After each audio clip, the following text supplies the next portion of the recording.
उन्हें लगा कि वे दुनिया की सबसे ताकतवर नौसेना को हिला सकते हैं, लेकिन उन्होंने $6 करोड़ का एक लड़ाकू विमान सीधे लाल सागर की तलहटी में उतार दिया। 28 अप्रैल 2025 को एक नियमित ऑपरेशन के दौरान एक FA-18E सुपर हॉर्नेट को USS हैरियस ट्रूमैन के डेक पर खींचा जा रहा था। कुछ ही पल बाद वह टोइंग वाहन के साथ पानी में गिर गया और यह सब एक जानलेवा खतरे के बीच हुआ। क्यों? क्योंकि ट्रूमैन शांति से नहीं चल रहा था, उस पर हमला हो रहा था। ईरान समर्थित हूथी विद्रोहियों ने अमेरिकी विमान वाहक पोत पर ड्रोन और मिसाइलें दागी थीं, और जैसे ही चालक दल ने जवाब देने के लिए हाथापाई की, रास्ता बदला, तेजी से आगे बढ़ा। अराजकता, गति और समय के इस संयोजन ने हाल के नौसैनिक इतिहास में किसी एक विमान के सबसे महंगे नुकसानों में से एक को जन्म दिया। एक नाविक घायल, विमान समुद्र में खो गया, कीमत $6 करोड़ से ज्यादा। और संदेश, इस संघर्ष की गंभीरता को कम मत आंकिए। लेकिन यह सिर्फ एक यांत्रिक दुर्घटना नहीं थी, और यह निश्चित रूप से अंत नहीं था, क्योंकि इसके बाद जो हुआ वो सिर्फ एक जांच नहीं थी, यह एक उग्र संघर्ष था। हूती वास्तव में किस तरह के खतरे पैदा कर रहे हैं? एक अमेरिकी सुपर कैरियर ने हमले में अपना जेट कैसे खो दिया, और नौसेना यह सुनिश्चित करने के लिए कितनी दूर तक जाएगी कि ऐसा दोबारा न हो? आइए इसे समझते हैं, क्योंकि यह सिर्फ एक चूक नहीं थी, यह एक संकेत था। 28 अप्रैल 2025 को हैरियस ट्रूमैन लाल सागर में उड़ान भर रहा था, एक हाई अलर्ट मिशन समूह का हिस्सा, जिसे यमन के तट पर हूथी विद्रोहियों की गतिविधियों पर नजर रखने का काम सौंपा गया था। उड़ान डेक पर सब कुछ सामान्य लग रहा था। FA-18 सुपर हॉर्नेट विमान कतार में खड़े थे, डेक पर तैनात कर्मचारी सक्रिय थे, रखरखाव कार्य चल रहा था, लेकिन सतह के नीचे तनाव तेजी से बढ़ रहा था। उस सुबह खुफिया एजेंसियों ने संभावित हमले की ओर इशारा करते हुए सिग्नल इंटरसेप्ट किए थे। ड्रोन, मिसाइल, कुछ आ रहा था। जहाज का अलर्ट लेवल बढ़ा दिया गया। कॉम्बैट इंफॉर्मेशन सेंटर में निगरानीकर्ताओं ने किसी भी अनियमितता की जांच की, और फिर यह घटना घटी। रडार चमक उठा, कई लक्ष्य सामने आ रहे हैं, तेज, नीची और दुश्मनी भरी। हूथी विद्रोहियों ने अभी एक समन्वित हमला शुरू किया था। ड्रोन अलग अलग कोणों से आ रहे थे, कुछ हथियारों से लैस, कुछ संभवतः छलपूर्ण। रक्षात्मक प्रणालियां चालू हो गईं। CIWS तोपें घूमने लगीं, एजिस रडार लॉक हो गए। विमान वाहक समूह तुरंत हरकत में आ गया। तभी डेक पर अफरा तफरी मच गई। डेक क्रू एक $60 मिलियन के FA-18 सुपर हॉर्नेट विमान को एक भारी भरकम ट्रैक्टर की मदद से फ्लाइट डेक पर खींच रहा था। यह टोइंग ऑपरेशन बीच रास्ते में ही चल रहा था कि ट्रूमैन ने आने वाले खतरों पर हमला करने के लिए तेज गति से युद्धाभ्यास करना शुरू कर दिया। जहाज तेजी से मुड़ता हुआ लहरों को चीरता हुआ आगे बढ़ गया, और जेट और उसके टोइंग रिग को कोई मौका नहीं मिला। अचानक लगे पार्श्व बल और गीली, हिलती धातु के कारण विमान टूटकर अलग हो गया। डेक क्रू चिल्लाया, दौड़ा, लेकिन तब तक बहुत देर हो चुकी थी। 5 सेकंड से भी कम समय में 60,000 पाउंड का विमान फिसला, पलटा और उड़ान डेक के किनारे से गायब हो गया। टो ट्रैक्टर भी उसके साथ ही चला गया।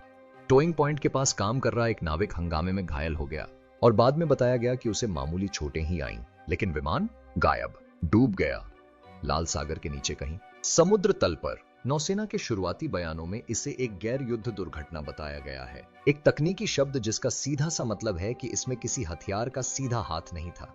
लेकिन अंदरूनी सूत्रों को ज्यादा पता था, यह कोई दुर्भाग्य नहीं था, यह वास्तविक समय में घटित हो रही एक जीवंत युद्ध स्थिति का परिणाम था।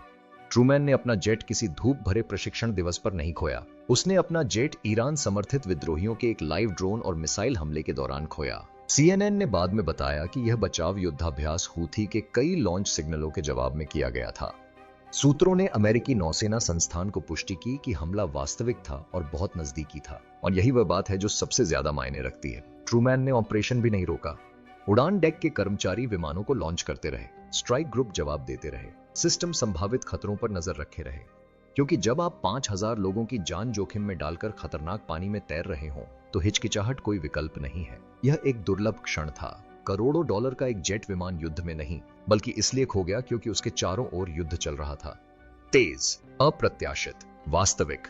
और हूती, उन्होंने अमेरिका को सिर्फ एक जेट ही नहीं गंवाया, उन्होंने कहीं ज्यादा बड़ी समस्या खड़ी कर दी। USS हैरियस ट्रूमैन संयोग से लाल सागर में नहीं था। अप्रैल 2025 तक ट्रूमैन पर केंद्रित वाहक हमला समूह को वाणिज्यिक नौवहन मार्गों, अमेरिकी निगरानी ड्रोनों और सहयोगी नौसैनिक जहाजों पर बढ़ते हूथी हमलों के जवाब में इस क्षेत्र में फिर से तैनात कर दिया गया था। लाल सागर, जो कभी अंतरराष्ट्रीय व्यापार का मुख्य मार्ग था, अब एक गर्म क्षेत्र बन गया था, और अमेरिकी नौसेना अब इसके ठीक बीच में थी। इस घटना से कुछ हफ्ते पहले ही हूती विद्रोहियों ने कम से कम 7 अमेरिकी MQ-9 रीपर ड्रोन मार गिराने की जिम्मेदारी ली थी। जिनमें से प्रत्येक की कीमत लगभग $26 मिलियन थी। ये कोई दुर्घटना नहीं थी। हूतियों ने इस क्षेत्र में अमेरिकी खुफिया या सैन्य बल प्रक्षेपण से जुड़ी किसी भी चीज को निशाना बनाना शुरू कर दिया था। संदेश साफ था, वे अमेरिकी सेना को वहां से हटाना चाहते थे, लेकिन वॉशिंगटन का वहां से जाने का कोई इरादा नहीं था। ट्रूमैन को एक अग्रिम निवारक के रूप में तैनात किया गया था, एक गतिशील हवाई अड्डा जो हमले करने, समुद्री यातायात की रक्षा करने और खतरों का तुरंत जवाब देने में सक्षम था। इसकी उपस्थिति प्रतीकात्मक भी थी। 1 लाख टन का सुपर कैरियर यूं ही चुपचाप प्रकट नहीं हो जाता। यह प्रभुत्व का प्रतीक है और इसे विध्वंसक, क्रूजर, पनडुब्बियों और सैकड़ों विमानों का समर्थन प्राप्त है। यह मिशन एक बड़े अमेरिकी अभियान का हिस्सा था जिसे आधिकारिक तौर पर ऑपरेशन रफ राइडर के नाम से जाना जाता था, जिसका उद्देश्य निरंतर हवाई हमलों और नौसैनिक नाकेबंदी के माध्यम से हूथी क्षमताओं पर दबाव डालना था। इस भूमिका में ट्रूमैन ने यमन के अंदर रडार साइटों, हथियार डिपो और संदिग्ध कमांड सेंटरों पर प्रतिदिन दर्जनों उड़ानें भरी। गति बेरोक-टोक थी, लेकिन दृश्यता के साथ साथ कमजोरी भी आई।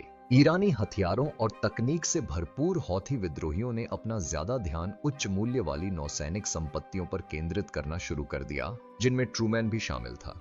खुफिया रिपोर्टों और रक्षा सूत्रों ने पुष्टि की है कि हूती बहुधुरी हमलों का प्रयोग कर रहे थे।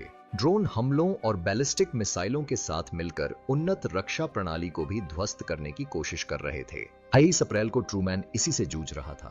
यह समुद्र में बिताया गया कोई आम दिन नहीं था।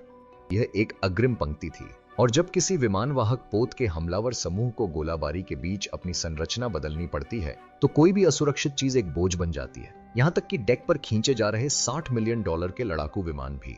इसलिए जब उस दिन ट्रूमैन ने बचाव अभियान चलाया, तो वह सिर्फ रडार संकेतों पर प्रतिक्रिया नहीं कर रहा था। यह एक वास्तविक और उभरते हुए खतरे का जवाब था। यह समझने के लिए कि $6 करोड़ का एक लड़ाकू विमान लाल सागर की तलहटी में कैसे पहुंचा, आपको यह समझना होगा कि उस स्थिति को किसने मजबूर किया।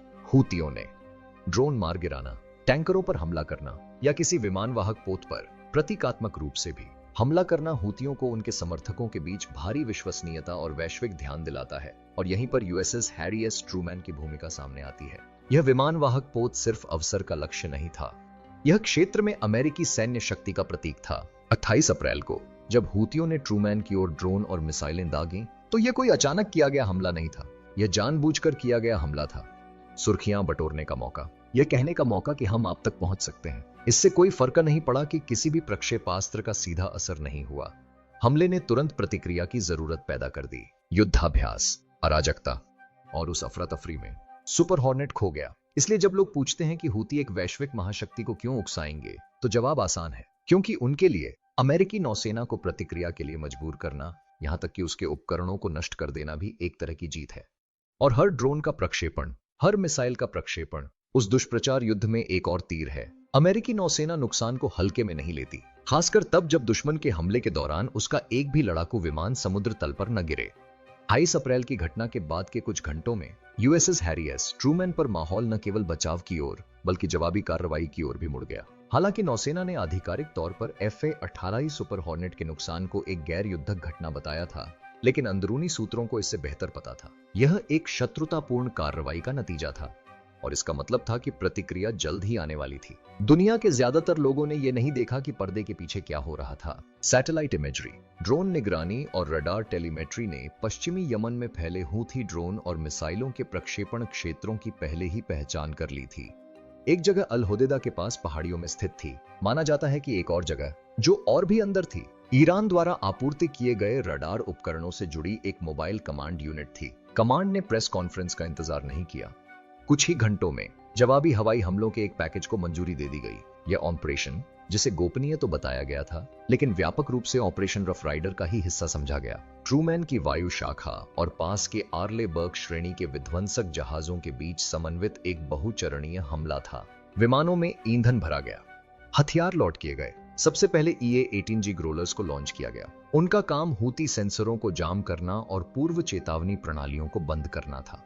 कुछ ही सेकंड बाद FA-18 सुपर हॉर्नेट्स का पहला जत्था JDAM और हार्म मिसाइलों से पूरी तरह लैस होकर उड़ान डेक से तेजी से उतरा। उनके निशाने, तट के पास छिपी एक मोबाइल रडार इकाई, लाल सागर पर पिछले हमलों से जुड़ी एक ड्रोन प्रक्षेपण सुविधा और अमेरिकी ठिकानों पर हमलों का समन्वय करने वाला एक संदिग्ध कमांड बंकर। इसके साथ ही इन क्षेत्रों में मौजूद विध्वंसक विमानों ने अपनी ऊर्ध्वाधर प्रक्षेपण प्रणालियां खोली, और टॉम हॉक क्रूज मिसाइलों की बौछार कर दी, जिनमें से प्रत्येक को वास्तविक समय के ड्रोन फुटेज से प्राप्त जीपीएस निर्देशांकों के साथ प्रोग्राम किया गया था। टॉम हॉक्स ने बहुत नीचे और तेज उड़ान भरी, जमीन से इतनी तेजी से टकराए कि ज्यादातर जमीन से हवा में मार करने वाली प्रणालियां प्रतिक्रिया नहीं दे पाईं। नतीजा, कई पक्के हमले हुए। दूसरे विस्फोटों से रेगिस्तान का आसमान जगमगा उठा। हूथी सूत्रों से प्राप्त इंटरसेप्टेड संचार से भ्रम, घबराहट और सन्नाटा का संकेत मिला।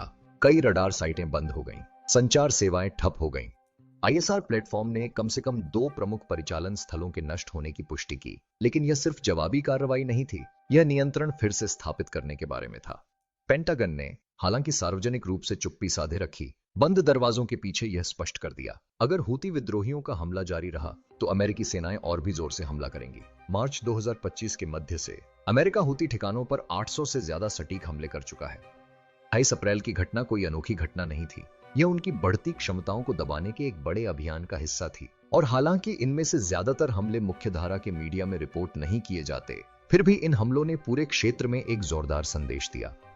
अगर आप अमेरिकी नौसेना पर गोली चलाएंगे तो आपको आगे जो होगा वो पसंद नहीं आएगा। फिर भी दांव बहुत ऊंचा है। हर अमेरिकी हमले से यमन के गृह युद्ध में और ज्यादा उलझाव का खतरा है। हर जवाबी हमले की अंतरराष्ट्रीय समुदाय के कुछ हिस्सों से निंदा होती है, लेकिन नौसेना के लिए मिशन स्पष्ट है। नौवहन मार्ग खुले रखें, मित्र देशों की सेनाओं की रक्षा करें और खतरों का तुरंत जवाब दें। तो हाँ, एक लड़ाकू विमान लाल सागर में गिर गया, लेकिन बात यहीं खत्म नहीं हुई। इसने महीनों से चल रही उस श्रृंखलाबद्ध प्रतिक्रिया की एक और कड़ी को जन्म दे दिया। यमन की रेगिस्तानी पहाड़ियों से लेकर अमेरिकी सुपर कैरियर्स के स्टील डेक तक फैला एक हल्का फुल्का छाया युद्ध। और हूती, उन्होंने गोलीबारी की, लेकिन वे एक बात भूल गए। अमेरिका हमेशा शब्दों में जवाब नहीं देता, कभी कभी जवाब 500 नॉट की रफ्तार से, आफ्टरबर्नर और एक लॉक ऑन टोन के साथ आता है। लाल सागर सिर्फ पानी का एक छोटा सा टुकड़ा नहीं है, यह धरती पर सबसे महत्वपूर्ण समुद्री अवरोध बिंदुओं में से एक है। वैश्विक व्यापार का लगभग 10% इसी क्षेत्र से होकर गुजरता है। तेल टैंकर, कंटेनर जहाज, सैन्य काफिले, सभी लाल सागर और अदन की खाड़ी के बीच के संकरे दक्षिणी प्रवेश द्वार बॉबल मंडेब जलडमरू मध्य से होकर गुजरते हैं। अगर वह रास्ता बाधित होता है तो उसके परिणाम पूरी दुनिया में फैल सकते हैं। एंड अब वह नाकाबंदी वाला बिंदु युद्ध का मैदान बन गया है। यूएसएस हैरी एस ट्रूमैन पर हुई घटना नौसेना के इतिहास में सिर्फ एक छोटी सी घटना नहीं है, यह दुनिया के लिए एक चेतावनी है। क्योंकि अगर एक विद्रोही ड्रोन और मिसाइल हमले के कारण बचाव अभियान में $6 करोड़ का अमेरिकी लड़ाकू विमान नष्ट हो सकता है, तो कल्पना कीजिए कि बिना उन्हीं सुरक्षा उपायों के व्यावसायिक जहाजों का क्या होगा। हूती हमले अब बेतरतीब नहीं रहे, वे गणना आधारित, समन्वित और लगातार साहसी होते जा रहे हैं। ईरानी आपूर्ति लाइनों से प्रेरित उनके बढ़ते शस्त्रागार में जहाज रोधी मिसाइलें, घूमने वाले ड्रोन और जीपीएस निर्देशित रॉकेट शामिल हैं। ये अब घरेलू लॉन्चर नहीं है, यह गंभीर हार्डवेयर है और यह इस क्षेत्र में अमेरिकी नौसेना के संचालन के तरीके को बदल रहा है। नौवहन की स्वतंत्रता की रक्षा के लिए अमेरिका अब लाल सागर में पहले से कहीं अधिक मारक क्षमता, अधिक आईएसआर संसाधन और अधिक निवारक क्षमता विकसित करने की प्रतिबद्धता जता रहा है। ट्रूमैन जैसे वाहक हमला समूह सिर्फ प्रतीकात्मक नहीं है, वे जरूरी हैं, लेकिन उनकी एक कीमत है। हर बढ़ते तनाव के साथ एक व्यापक संघर्ष का खतरा बढ़ता जा रहा है। एक गलत अंदाजा लगाया गया हमला, एक ड्रोन का गलत जहाज पर हमला, एक गलत लक्ष्य, इनमें से कोई भी चीज और ज्यादा देशों को सीधे टकराव में धकेल सकती है। यही वो धार है जिस पर दुनिया अब संतुलन बना रही है। इसलिए जब कोई लड़ाकू विमान विद्रोही मिसाइल के खतरे के कारण समुद्र में गिरता है, तो यह सिर्फ एक छोटी सी क्षति नहीं है, यह एक संकेत है। लाल सागर अब सुरक्षित नहीं रहा। और अगर दुनिया अपनी वस्तुओं की आवाजाही जारी रखना चाहती है, अगर देश आर्थिक संकट और सैन्य उलझनों से बचना चाहते हैं, तो यमन से आने वाले खतरों को नजरअंदाज नहीं किया जा सकता, क्योंकि यह अब सिर्फ एक क्षेत्रीय मुद्दा नहीं रहा, यह एक वैश्विक मुद्दा है। आप क्या सोचते हैं? क्या सुपर हॉर्नेट का नुकसान सिर्फ बदकिस्मती थी, या यह इस बात का संकेत है कि हूथी हमले अब बहुत नजदीक आ रहे हैं? हम आपकी राय जानना चाहते हैं। अपनी राय कमेंट में जरूर दें। क्या अमेरिका को इस तरह की धमकियों का कड़ा जवाब देना चाहिए, या क्या अब लाल सागर में अपनी मौजूदगी पर फिर से विचार करने का समय आ गया है? आइए इस विषय पर खुलकर बात करें और नीचे बातचीत शुरू करें। और हाँ, अगर आपको असली सैन्य कहानियां, विमानवाहक पोतों के ऑपरेशन और अग्रिम मोर्चे से आने वाली अनफिल्टर्ड जानकारियां पसंद हैं, तो चैनल को सब्सक्राइब करें। मिशन का समर्थन करने के लिए लाइक बटन दबाएं और कमेंट्स में अपनी राय साझा करें। और सबसे जरूरी बात, बेड़े में शामिल हों, क्योंकि यह सिर्फ एक चैनल नहीं बल्कि एक क्रू है। USS हैरी एस ट्रूमैन से FAA-18E सुपर हॉर्नेट का खो जाना सिर्फ एक संयोग नहीं था, बल्कि यह एक चेतावनी थी कि नियंत्रित संचालन और युद्ध की अराजकता के बीच कितनी पतली रेखा है। और जब विमान सतह के नीचे फिसल गया तो पीछे छोड़ा गया संदेश इससे ज्यादा स्पष्ट नहीं हो सकता था। अमेरिकी नौसेना का परीक्षण ड्रोन, मिसाइलों और ईरानी हथियारों से समर्थित गुप्त रणनीति से हो रहा है, और हर बार जब उनका परीक्षण होता है तो वे जवाब देते हैं। हम पहले ही देख चुके हैं कि इसका क्या रूप होता है। जवाबी हवाई हमले, आसमान में टॉमहॉक और दुश्मन के प्रक्षेपण स्थलों पर सन्नाटा छा जाता है।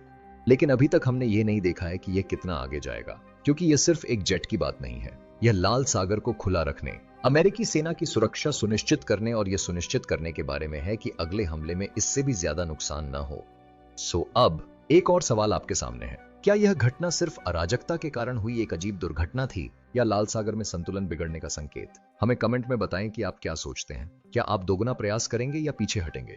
एंड अगर आपको असली रक्षा खबरें, विमान वाहक पोत संचालन और बिना किसी फिल्टर के अग्रिम मोर्चे की रिपोर्टिंग में रुचि है, तो आप सही जगह पर हैं। सब्सक्राइब करें।